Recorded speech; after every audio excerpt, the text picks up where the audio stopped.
Watenda bafaze, watendi mbogoto, ozagofa. Watenda bafaze, watendi mbogoto, ozagofa. The first class, the beginners, up to standard 6. That's what I qualified to do. The black teachers taught as just, they were in a group of their own. Even the pay was very little. At the end of every month, you got about £2, £3, that type of, the pay of teachers was very little. So we found that the teachers' organization, the teachers in this area, from Mafeking right down to the Cape Province, were organized into a teachers' union. We were black, and so we were trained to teach black children. And so in 1952, just before I got married, I joined, well, I was going to get married to a member of the ANC, so I joined the African National Congress here. And then I got married, and then I moved to Johannesburg, where I then lived as a member of the ANC. I realized that if I studied shorthand and typing, I'd be able to get a better job. So and teaching, I didn't want to teach because they had now introduced Bantu education. And I was not prepared to join in indoctrinating my own children. The most successful areas in fighting Bantu education were those that not only opposed Bantu education, but who established alternative schools, and so that the children could be withdrawn from the Bantu education schools to schools which were now established by the movement. But most of us concentrated just in opposing Bantu education without establishing alternative schools. And I was employed by Mandela and Tambo. I became Nelson Mandela's secretary and typist, but a typist in the firm of Mandela and Tambo. But then, of course, you couldn't be, I became even more active because I was now in town every day. I now met with people, members of the ANC everywhere coming, and when they learned that I was also a member of the ANC, of course, naturally I became active in the Women's League, and we just had to be very active. From that time, then the passes. The government was, remembering everywhere that passes were going to be given to women. So the campaign against passes also got up.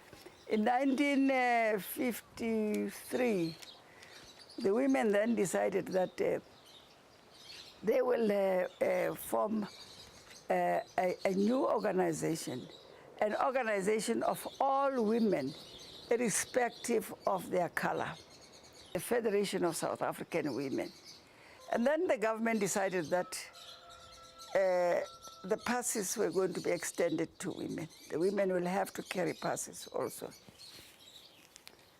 But you see, if you really knew how passes were working, like, for instance, if you are a man and you carried a pass, you could not go where you want to go.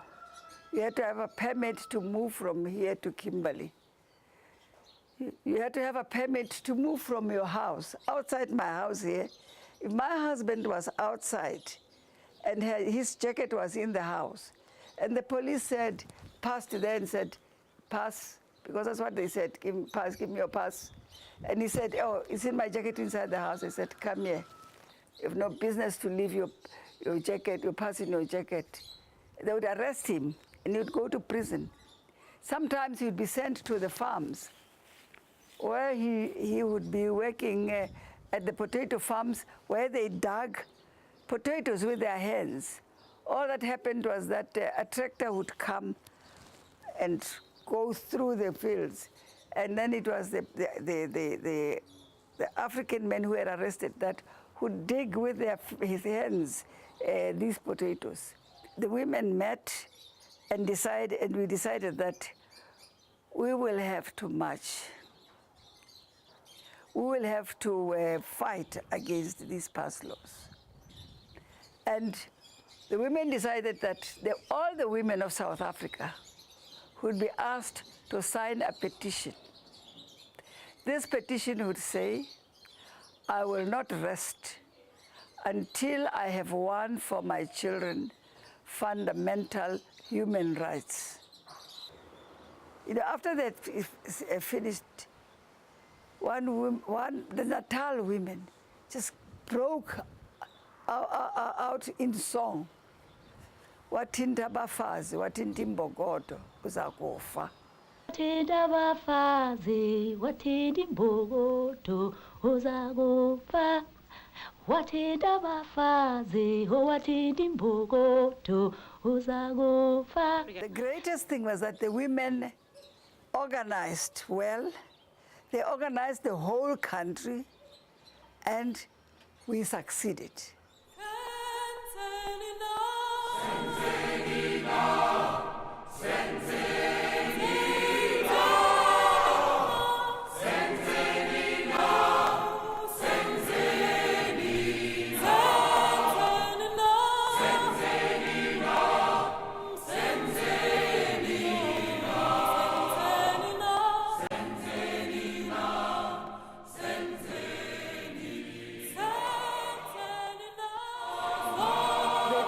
You know, we cannot train outside anymore. We are sending new people to go inside so that you can come and train our cadres inside the country. We want to carry out guerrilla warfare inside South Africa. And you must come and train people inside the country how to make the material that they are going to use for fighting. Which means that we'd have to make bombs, we'd have to make all sorts of things. And then, well, you know, when you say, I can't, my children, so they said, what about those who are in prison? Who is looking after their children? And what about the comrades who have gone out? You know, I just found that these people. We were there, we had to stay there for 6 months in that area, studying all manner of things that were going to help us with guerrilla warfare.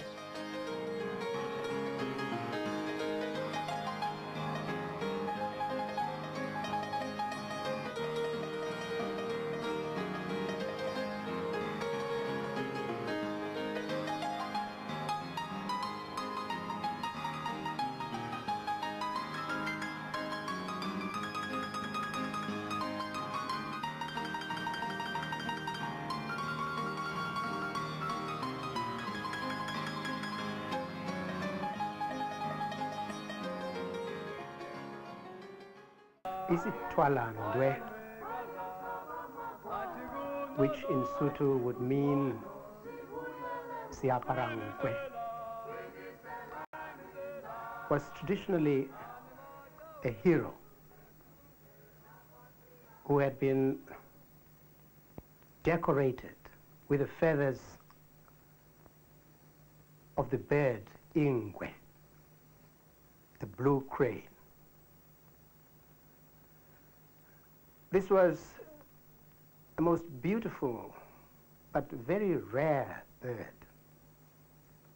very difficult to find. And its plumes, which were gorgeous, were used to decorate those who had the rare quality of distinction in service, especially those who had distinguished themselves heroically in times of war and otherwise in society. What people like Oliver Tambo, Nelson Mandela, Moses Kutane, J.B. Marx, and many others taught us was that there is no single winner in the ANC.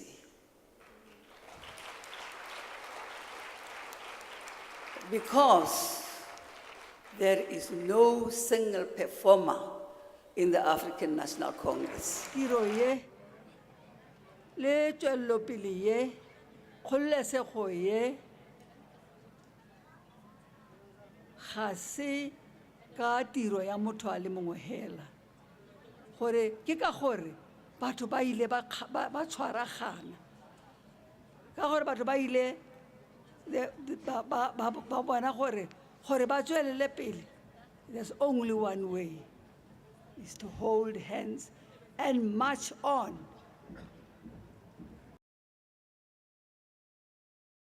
It was much more of a sacrifice than anything else for a mother to leave the only 2 children you have and the only mother.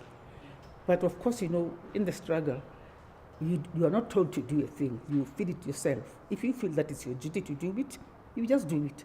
So she felt that, you know, she can leave her boys. After all, they're with her mother. And she didn't know how long she was going to stay there. She didn't know whether she would ever see them again or not. So I'm trying to say that first and foremost, like many, many mothers, she listened to the voice of sacrifice than anything else. But with her, it was sacrifice for the struggle and for all the other children of South Africa and the people. People like Ruth were able to work together with us, that we should work as a group, as a family, and not as individuals. So here we are without Ruth today, and I'm not sure how we are going to move on without her. And as time goes on, it seems as if it is apparent that more of that generation, our generation, is leaving us. And as I was saying earlier, that there are 2 things that one can't avoid. That is old age, and that is one's demise. But when it does happen, you know, one is very shattered. When the roll is called up yonder, I'll be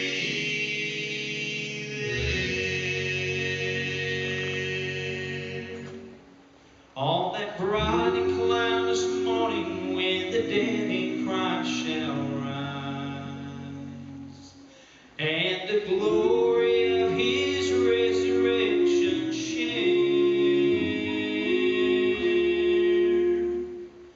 We say to her, hamba kahle xolo lamaqhawe, hamba kahle xoti lelizwe lethu, siyabonga ngemisebenzi yakho, hamba kahle mama.